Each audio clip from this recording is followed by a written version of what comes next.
क्या issues face कर रही है बार्सिलोना और क्यों पॉइंट्स ड्रॉप करी जा रही है भाई। अल क्लासिको हुआ था, 4-0 जीते थे। उसके बाद आप रियाल सोसिएडाड से हार गए, फिर आपने सेल्टा का गेम ड्रॉ कर लिया वे, और आप होम पे लास पल्मास से हार गए जो कि रेलीगेशन बैटल में थे, और वो 3 पॉइंट बार्सिलोना से लेके चले गए।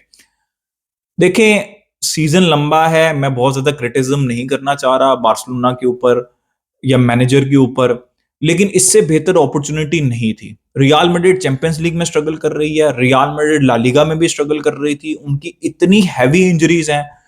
इससे वर्स्ट टाइम नहीं हो सकता था रियल मैड्रिड का, और इससे बेहतर टाइम आपके पास नहीं हो सकता था कि कैश इन करते और ला लीगा को कंफर्टेबल करते।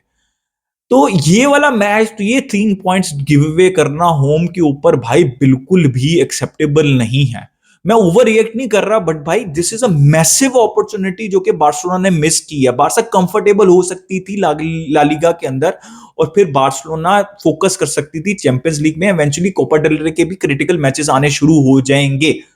तो ये बहुत बहुत बड़ी मिस्ड अपॉर्चुनिटी है, और अब सारे मैचेस जीत के रियल मैड्रिड 2 पॉइंट्स अहेड जा सकती है। कैन यू बिलीव दिस कि रियल मैड्रिड जिनके ऊपर इतना क्रिटिसिज्म रहा है थ्रू आउट द सीजन, वो अपने दोनों मैचेस गेम इन हैंड जीत के बार्सिलोना से ऊपर जा सकती है पॉइंट्स टेबल के ऊपर। और जो बार्सिलोना की टीम जिसको इतनी प्रेजेस मिली हैं, 2-3 मैचेस इकट्ठे आपकी गेम पूरी बदल गई।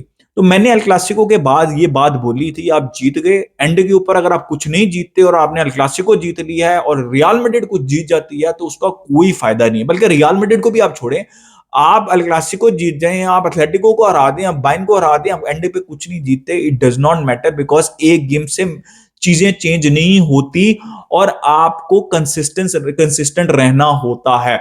मुझे ऐसा लगता है कि बारसा ने बायर्न और रियाल का गेम जीता, और उसके बाद बार्सिलोना के प्लेयर्स ठंडे हो गए हैं, मुझे ऐसा लगता है। इंजरी कंसर्न भी है, हांसी फ्लिक के भी कुछ इश्यूज हैं, हाई लाइन है। देखिए, high line is not the problem.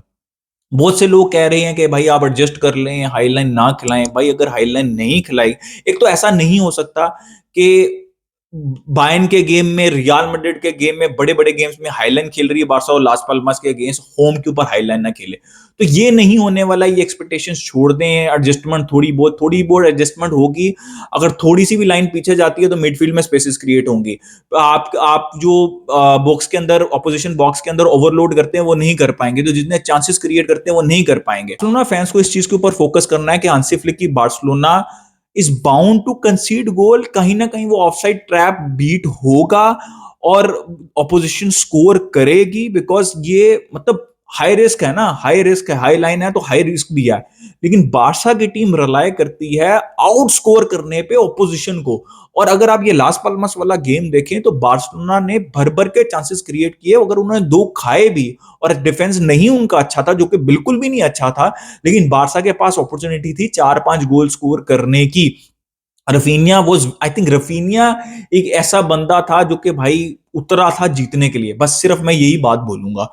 उसने भी by the way chance miss की है, लेवेंडोस्की ने चांस मिस की है। बहुत ज्यादा लोग क्रिटिकल हो रहे हैं, मेरे हिसाब से लेवेंडोस्की हैज बीन गुड। एक मैच के ऊपर उतना ज्यादा हमें क्रिटिकल नहीं होना चाहिए। मेजर इश्यूज क्या हैं बार्सिलोना के?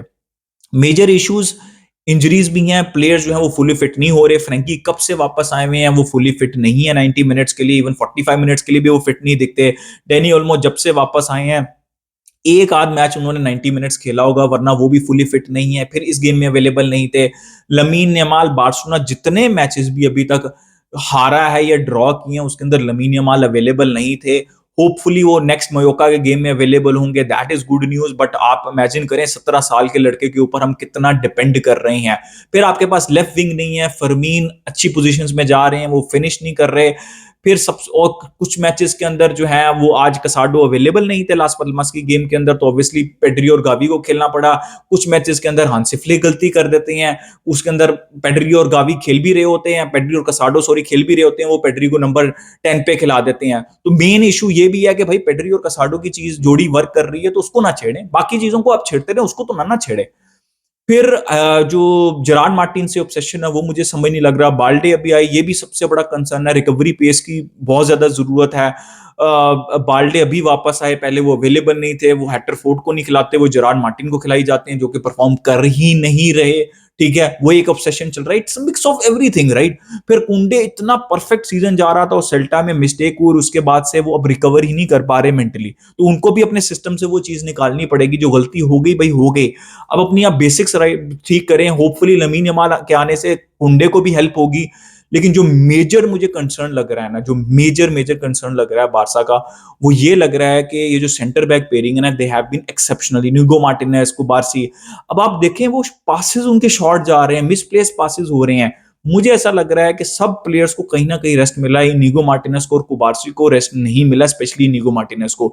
और कहीं ना कहीं वो फटीग आ रही है, क्योंकि भाई ये जो जिस तरह की फुटबॉल हांसी फ्लिक खिलाते हैं ना, इसके लिए भाई फोकस बहुत ज्यादा जरूरी है। आपकी बॉडी, आपका माइंड, सब आपका साथ देना चाहिए, वरना आप ये नहीं कर सकते। और मुझे ऐसा लग रहा है क्लियरली इनिगो मार्टिनेज और कुबारसी जो है वो फटीग्ड है। मैं बिल्कुल भी मतलब ये एक्सक्यूज नहीं दे रहा, लेकिन ये क्लैरिटी के साथ ये दिख रहा है कि we need our centre backs back. Eric Garcia अभी वापस आए हैं, वो भी हांसी फ्लिक उतना सेंटर बैक के रोल के अंदर उनको देखते नहीं है। फिर क्रिस्टनसन कब आएंगे किसी को कुछ नहीं पता, 2 महीने बाद आएंगे। अराहो का जनवरी तक आएंगे, अराहो इज अ नेसेसिटी। फिर बाल्डे, भाई recovery pace is very important, because देखो अब टीम्स उतना ज्यादा ऑफसाइड नहीं हो रही। उनको पता है कि बारसा जो है वो पुश फॉरवर्ड करती है ऑफसाइड ट्रैप बनाने के लिए, तो वो पीछे से शुरू करते हैं। उनको पता है कि बारसा प्लेयर्स का मोमेंटम फॉरवर्ड है, हम पीछे से भी शुरू करेंगे तो हम इन बिहाइंड चले जाएंगे। वो इन बिहाइंड अब बड़े आसानी से जा रहे हैं। अब लास पाल्मास का सेकंड गोल देखें, दैट वाज सो इजी। लेकिन जब तक आपके प्लेयर्स फटीग्ड होंगे, उनके पास रिकवरी पेस नहीं होगी, आप कोप अप नहीं कर सकेंगे। अब टीम्स जो है, छोटी छोटी टीम्स भी स्टडी करके आ रही हैं बारसा को। हांसी फ्लिक समहाउ, एक हांसी फ्लिक के पास रिस्पॉन्सिबिलिटी है, जो चल रहा है। ऑब्वियसली प्लेयर वापस आएंगे, लमीन आएंगे, रफीनिया लेफ्ट पे जाएंगे, डेनी ओल्मो आएंगे, पेड्री और कसाडो खेलेंगे, कुंडे बाल्डे होपफुली रिकवर करेंगे, तो ये टीम करेगी, वर्क करेगी। लेकिन हांसी फ्लिक को मेक श्योर करना है कि प्लेयर्स सही पोजीशन पे खेलें, जो चीज वर्क कर रही है उसको ना छेड़ें, जेरार्ड मार्टिन से ऑब्सेशन वो छोड़ें। ठीक है, और जब प्लेयर्स आते हैं थोड़ा सा, तो जहां पे मौका मिलता है ना, जहां पे होम गेम होता है, ऑब्वियसली अब ये वाला लास पाल्मस वाला भी होम गेम था, लेकिन अभी मौका नहीं है क्योंकि टीम स्ट्रगल कर रही है रेस्ट देने का। लेकिन जहां पे मौका मिलता है वहां पे रेस्ट दें, बिकॉज अगर वो मौका चला जाएगा तो उसके बाद आपके पास अपॉर्चुनिटी नहीं आएगी। अपॉर्चुनिटी नहीं आएगी, आप खिलाते रहेंगे, प्लेयर्स इंजर्ड होंगे। तो भाई it is a mix of everything, nothing is over yet. लेकिन एक बहुत बहुत बड़ी अपॉर्चुनिटी जो है वो बार्सिलोना ने मिस किया। होपफुली प्लेयर्स इस चीज को रियलाइज करेंगे। मैनेजर जो है, मैनेजर को बात करनी पड़ेगी, कुंडे से स्पेशली बात करनी पड़ेगी, भाई अपना माइंड क्लियर कर, भाई माइंड क्लियर कर, जो हो गया हो गया। साफ दिख रहा है कि कुंडे स्ट्रगल कर रहे हैं बिकॉज ऑफ वो जो उनकी मिस्टेक हुई थी। तो चीजें ठीक करनी पड़ेंगी, वरना हाथ से बहुत जल्दी निकल जाएंगी चीजें। तो होपफुली बारसा रिकवर करेगी। इंपॉर्टेंट गेम्स आ रहे हैं। अपना ओपिनियन दें in the comment section, like कर दिए, सब्सक्राइब कर दिए। मिलते हैं नेक्स्ट वीडियो में। स्कल बारसा।